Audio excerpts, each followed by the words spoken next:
बच्चों में से एक बच्चा ना लड़का होता है ना लड़की, वो होता है इंटरसेक्स या किन्नर जिसको हम बोलते हैं। आज मैं आपको ये बताऊंगी क्या कारण है जिनकी वजह से ये इंसिडेंस दिन पर दिन बढ़ता जा रहा है और बच्चा ना लड़का होता है ना लड़की। जो हम पहले ये समझेंगे बच्चा बनता कैसे है। अंडे सभी एक ही प्रकार के होते हैं जिनमें एक्स क्रोमोसोम होता है। आदमी के वीर्य दो प्रकार के होते हैं, एक जिसमें एक्स होता है और एक जहाँ वाई होता है। अगर एक्स क्रोमोसोम के साथ एक्स अंडा मिलेगा तो एक्स एक्स बनेगा तो लड़की बनती है। अगर वाई क्रोमोसोम वाला वीर्य अंडे में जाएगा तो एक्स वाई बनेगा तो लड़का बनेगा। तो ये तो एक क्लियर अंडरस्टैंडिंग है अगर ये ऐसा रहेगा। अगर कहीं ना कहीं क्रोमोसोम में दिक्कत है, अगर एक्स एक्स्ट्रा हो जाता है और जो एक्स एक्स वाई बन जाता है, ये कई बार क्या होता है कि एक्स गायब हो जाता है तो एक्स ओ बन जाता है। जब ऐसी कंडीशन आती है तब बच्चा इंटरसेक्स हो जाता है। उसमें क्या होता है कि जो उसके बाहर के अंग होते हैं, आदमी वाले और औरत वाले, वो मिसमैच होते हैं। अंदर बाहर से वो दोनों सेक्स के ऑर्गन भी हो सकते हैं और अंदर कई बार अंदर फीमेल ऑर्गन होते हैं और बाहर मेल ऑर्गन आ जाते हैं।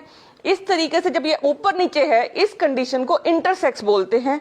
सबसे कॉमन कारण जो आजकल इंटरसेक्स होने का ये है कि जब बच्चा माँ के पेट में होता है तो पहले 7 हफ्ते तक सेक्स डिसाइड नहीं होता कि वो मेल है कि फीमेल है।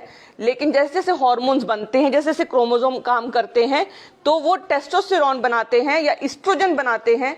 लेडी के लिए इस्ट्रोजन और मेल के लिए टेस्टोस्टेरोन बनता है। तो उससे फिर बच्चे के अंग बनते हैं, या तो मेल अंग बनेगा या फीमेल अंग बनेगा। और ये अंदर के अंग बनते हैं, जैसे यूट्रस और ओवरीज बनते हैं लेडीज में और टेस्टिस बनती हैं आदमियों में। टेस्टिस और ये सारा सिस्टम बनता है।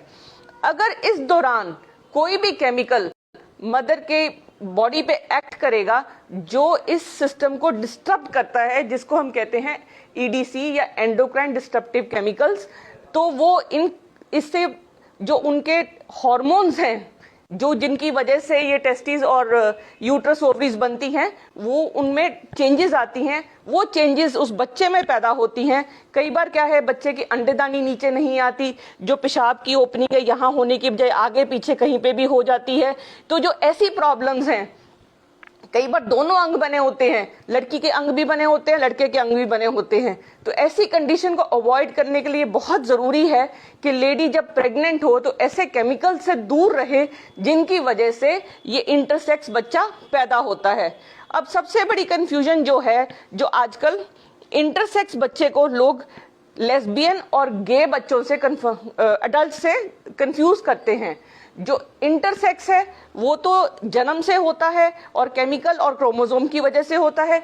लेकिन जिसको हम ट्रांसजेंडर बोलते हैं, उनमें जो बाहर के अंग हैं वो नॉर्मल मेल या फीमेल वाले होंगे, लेकिन जो उनकी सोचने की कैपेसिटी होती है, जो वो सोचते हैं, ठीक है ना। तो अगर एक लड़का है, वो उसके अंदर उसको लगता है कि मेरे अंदर लड़की वाले गुण हैं, तो उसको ट्रांसजेंडर बोलते हैं। ये कई बार लड़की फील करती है कि उसके अंदर लड़के वाले गुण हैं तो वो फीमेल ट्रांसजेंडर है। तो कई बार वो अपनी सर्जरीज भी कराते हैं। और कहीं अगर लड़का लड़के से प्यार करता है तो उसको गे बोलते हैं, लड़का लड़की लड़की से करती है उसको लेस्बियन बोलते हैं। अगर वो दोनों लड़का या लड़की से अपना दिमागी संबंध रखते हैं या सेक्सुअल संबंध रखते हैं, उनको बाइसेक्सुअल बोलते हैं। पर वो इंटरसेक्स से अलग होते हैं। ये वीडियो में मैं ये बताना चाहती हूँ कि हमारे बहुत सारे केमिकल्स हैं डे टू डे लाइफ में। ह्यूमंस ने, हम इंसानों ने 85,000 केमिकल्स बनाए हैं, लेकिन केवल 1000 ही केमिकल्स हैं जो उनको टेस्ट किया है, जो हमारी बॉडी पे असर कर रहे हैं। तो बहुत कॉमन वो केमिकल्स हैं जो हमारी डे टू डे लाइफ में, प्लास्टिक्स में मैक्सिमम वो केमिकल्स हैं जो इस प्रॉब्लम को दिन पर दिन बढ़ाते जाते हैं। और इस प्रॉब्लम को हमारी अवेयरनेस, खासकर जिन बॉटल्स में बीपीए है, और दूसरा थैलेट्स हैं, और तीसरा ब्रोमिनेटेड कंपाउंड्स हैं, ये तीनों कंपाउंड्स और लेड, ये 4 चीजें ऐसी हैं जिनको हम ईडीसी बोलते हैं या एंडोक्राइन डिसरप्टिव केमिकल्स बोलते हैं।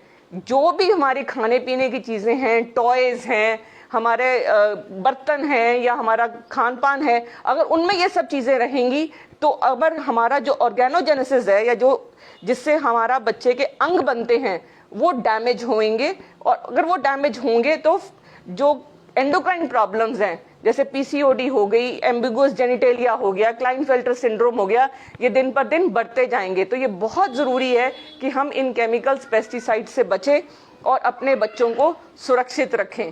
ज़्यादा से ज़्यादा ये इन्फॉर्मेशन शेयर करिए एंड